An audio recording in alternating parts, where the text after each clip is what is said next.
kito kuba enkuba bw'enetonya bino byonna bijja bikulukuta bigende mu nnyanja eri byongere ogitta.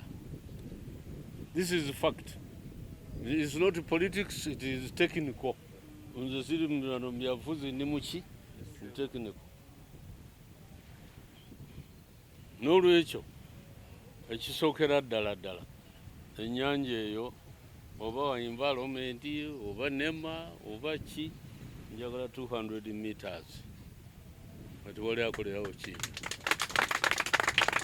oba wa NEMA oba yasoma wa nange nasoma ate bya environment mbimanyi bulungi. 200 meters okujjako nga muyise members of parliament ne bameeya ne bagadi kati ezo ziveewo mu tteeka liveewo awo ngenda bakubira mu ngalo etteeka livuddewo ennyanja egenda kukola ki kufa. Ekyokubiri teri muntu nze nange ndi kuleeka eno ennyanja yajja ewange n'erya yalya kumpi eka 2 wone katomi wone wange egaluga kasita yalyawo neyongera eno mita 200 kubanga etteeka ligamba ennyanja bw'ejja n'etuuka weetuuse wuwo sengukawo tewakyaliwa ki wawo. N'olwekyo saagala kuwulira muntu yenna agamba tiwaliwo eyakubye mu bino bigundi nti ettaka lyange likoma mu mazzi eri. Never. Ettaka lyo liba terikyagenda mu mazzi. Saba Katonda ennyanja yeddeyo bw'eriddayo ne wafuuka ettaka olwo oliddako. Bagiyita natural law or nature law or environmental law. Tosobola kukuba ttaka lyo. Kati ekindeese eno kiki?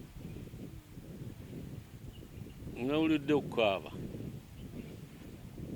Ngenze okusooka ndi muddugavu ate ndi munnayuganda. Obulamu bwange busoboka ku Kenya ono gwe mulaba omuddugavu ate omuki omuganda ate munnayuganda. Ngenda nnyo ono muŋŋaye ndi ava Canada. Ngenda nnyo e Canada nsomesa nayo mu universities ezimu naye nkubuulire olubalama lwe Canada okulubeerako bwoti ne Katonda akuggulirawo oluggi ogende mu heaven. Genda ku Niagara Falls basinga okufunira ssente abantu bali eri tebabeera ku nnyanja. Wano osobola okuteekawo amaato go bonaye bwe ngenda e Canada ngendyako ku maato naye nga tozimbawo era walungi nnyo wali beautiful naye saagala ate ogye oyonoone ewange Bukenya wenali ate bwengenda okuba n'okutuusa le balinziika. Don't spoil it. Era singa abadde sokolinde kati ngenda okudda ku kintu ekisembayo. Aba NEMA naawe gavumenti mwali bakyamu nnyo okuddira greda n'ensenda ettaka ne lituuka wano. Lirabe liryawe mabegamu lirabe lino. That was bad, very bad. Very bad for your country. Kuba ettaka lino lijja kukulukuta oba n'empewo erifuuwe ligende mu mazzi muli libeere wansi ku base. Ennyanja yaffe yeyongera okukola ki? Okufa. Nandibadde nsaba nti gwe nga environmental officer bw'omanyi ebintu byaffe tubikola eyakola kino asika ettaka lino lyonna alijjewo alizeewo ku lukalu. That takes place in 21 days by law.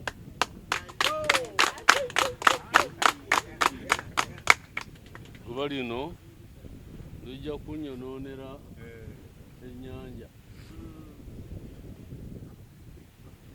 Bw'aba alemereddwa, then we take him to court in 21 days nga talijjeewo.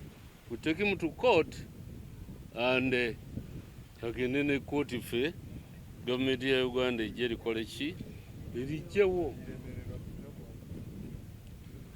Ekirala, teri muntu n'omu akkirizibwa kuzimba 2 meters away from the lake n'oteekawo bino 200 nenjogera 2 meters n'oteekawo stones bino. Honestly obwo buba bujoozi.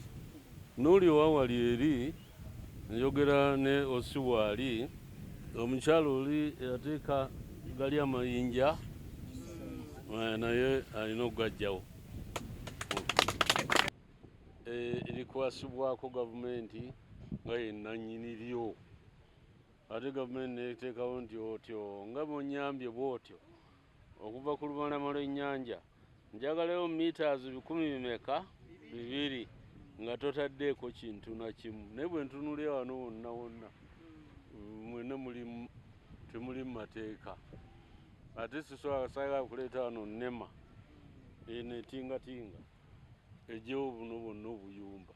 Kuba nsobola okugigamba nti mujjewo obuyumba, bano bonna bali basobi. Ate mujja kutandika lutalo, ate bannange ate batumenyedde obuyumba. So mugende nga museetula mpola mpola. Bukenya lwalidda wano ng'asobola okutambula ku gundi ku lubalama lwa Lake Victoria naye nensanyuka kuba naye nzikirizibwa okutambulirako. Ate bino byempulira nti otunda ettaka mu mazzi oba otunda mpewo bannange, oba otunda ki mpewo. So nobody should come and tell you that my land stops 500 meters in the water. That's not true. That's not true. Era wadde bakikola mu bukyamu ate bakolaniriza nnyo mu kitundu kino Professor. Kitundu kino kiyitibwa Kigungu, guno gwe mwalo. Bw'ogenda ku Google n'oteekamu gazetted landing sites in Uganda, Kigungu kweguli. Era kibadde kitutawaanya nnyo ebbanga lyonna ng'abantu balowooza nti ku sayidi eri eya Kereziya y'amapeera awo akatundu gwe mwalo. Naye nga guno mwalo ogwaggulirwawo waliwo abavubi batonotono, Muzeeyi Mulambuzi, Bamuzeeyi Ssenyonga n'abalala, Bamuzeeyi Musuuza. Kati ensi egenda ekula, naye nga tugezaako okubannyonnyola nti mu planning kyalibadde nti Lake Shore eyeesangibwa mu kitundu ky'Ekigungu ebeere reserved ku lw'ebyobuvubi n'emirembe egirijja. Kakati ebizibu byatandika mpola mpola, abantu okujja nga badevelopinga paka mu nnyanja okutuusa leero. Naye bwe tuzze mu bukulembeze ne tutunuulira ebintu bino ebitagenda bulungi, ne tulaba nga tulina okusitukiramu. Gye tusoose okukulambuza eyo, olabye omuntu bwe yasibye amayinja n'agoba abantu alimirewo ebijanjalo n'ebisagazi by'ente, naye ng'ali mu meters buffers meters 200. Olutalo lubadde nga lw'amaanyi era abantu bangi bamanyi ndira ddiko, siri muntu oba mulungi, naye waliwo ebintu ebitunyigiriza nga bannansi nga tuba twetaagako backup n'obuyambi. N'olwekyo olubalama luno lwonna developments nga bw'ozirabye buli ali waggulu akireyiminga nti alina okugenda paka mu nnyanja. Olunaku lumu ku Entebbe Girls awo twamugamba aggulewo boundaries ze. Ekyapa kye kyali kikomera ddala waggulu. Kye baakola ne baddayo eyo Wakiso ne bakola lisave. Bajja na lunaku lwa weekend ne batukubira essimu nga bazze n'ebyuma ebyabasaveya ne tubabuuza mukola ki, ne baga tuggula boundaries. Ngenda okusoma ku bbaluwa instructions ze balina nga bali mu kukola lisave. Naye ffe nga balaga tubawerekere n'obbawerekera naye nga balimba.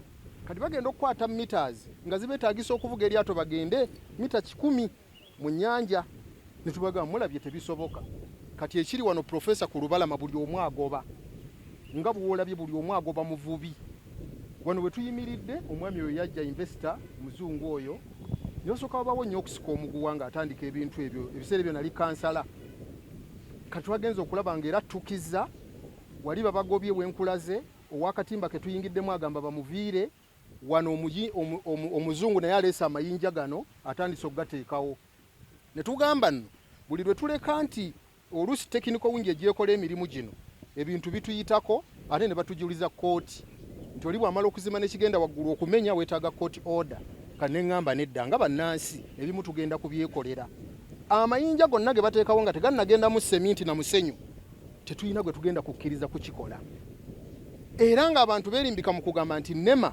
yabawa plan yabawa permission ne tubagamba nema bwekuwa permission ate development gy'ogenda okukolawo eyina kuyisibwa entebe municipal council nga municipal council yo tuba tugibuuza nga tonnayisa plan by indigenous people ababaddewo for over 60 years obatereddewo alternative kuba ne bwe tuba tukola project za government obutale bwonna bwe tuzimbye World Bank tekuwa ssente nga tobalaze relocation site bantu bwe bagenda kubeera ozimba akatale omaliriza obasengula obazzeeyo naye ekiri wano abantu balinga binyonyi asanze oba n'atema omuti ne bisenguka ne bidda awalala n'ebiringa bwe bityo nolwekyo profesa y'ensonga lwaki tukuyise